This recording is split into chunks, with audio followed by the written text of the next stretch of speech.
প্রায় স্বাভাবিক হয়ে গেছে রাজধানী ঢাকার চিত্র। কারফিউ শিথিলের সময় আরও বাড়ানোয় অফিস আদালত খোলা থাকায় চিরচেনা সেই যানজটের নগরীতে পরিণত হয় অধিকাংশ সড়ক।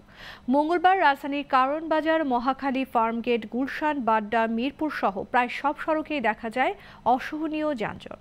এদিকে এক ব্রিফিংয়ে ডিএমপির যুগ্ম কমিশনার বিপ্লব কুমার সরকার জানান কয়েকদিনের সহিংসতায় ঢাকার 50 থানায় 264টি মামলা হয়েছে।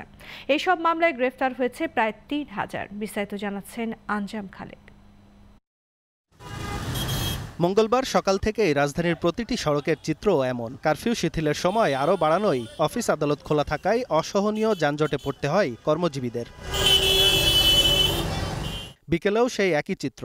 মিরপুর, মহাখালী, ফার্মগেট, উত্তরা সহ সব সড়কেই অফিস ফেরত যাত্রীদের চাপ। অনেকে গণপরিবহন না পাওয়ায় হেঁটেই ফিরছেন বাড়ি।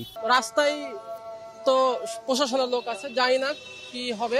গাড়ি ঘোড়ার চাপ বেশি, মানুষের মনে কি জানি না, আমার নিজের মনে আতঙ্ক আছে। যারা মহান স্বাধীনতা যুদ্ধে অংশগ্রহণ করেছিল, মহান মুক্তিযোদ্ধাদেরকে যারা হত্যা করেছে, এই দেশের মা বোনদের উপরে যারা নির্যাতন করেছে, হত্যা করেছে, আজকে আমি মনে করি এই পাকিস্তানের পেতাত্তা জামাত, শিবির, বিএনপি, যুবদল, ছাত্রদলের আপনারা এই ঘটনা ঘটেছে।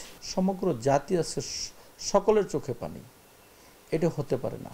এই জন্য আমরা বলতে চাই, এদেরকে খুঁজে বের করে একদম উচিত শিক্ষা আপনার দেওয়া দরকার। কারফিউ শুরুর আগেই বাড়ি ফেরার তাগিদ থাকায় গণপরিবহনে ভিড় বেড়ে যায় কয়েক গুণ, তাই বেড়েছে ভোগান্তিও।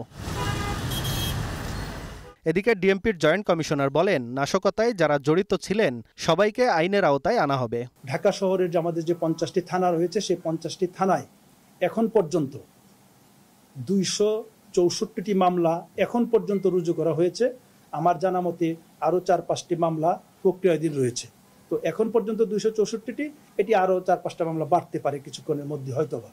আর এখন পর্যন্ত নাশকতাকারী হিসেবে আমরা এখন পর্যন্ত প্রায় 2850 প্লাস মাইনাস অল্প দুই একটা এদিক সেদিক হতে পারে, 2850 জনের মতো আমরা নাশকতাকারীকে গ্রেপ্তার করেছি এবং অসংখ্য আসামিকে আমরা কিন্তু রিমান্ডে এনেছি এবং তাদের কাছ থেকে আমরা গুরুত্বপূর্ণ তথ্য পেয়েছি।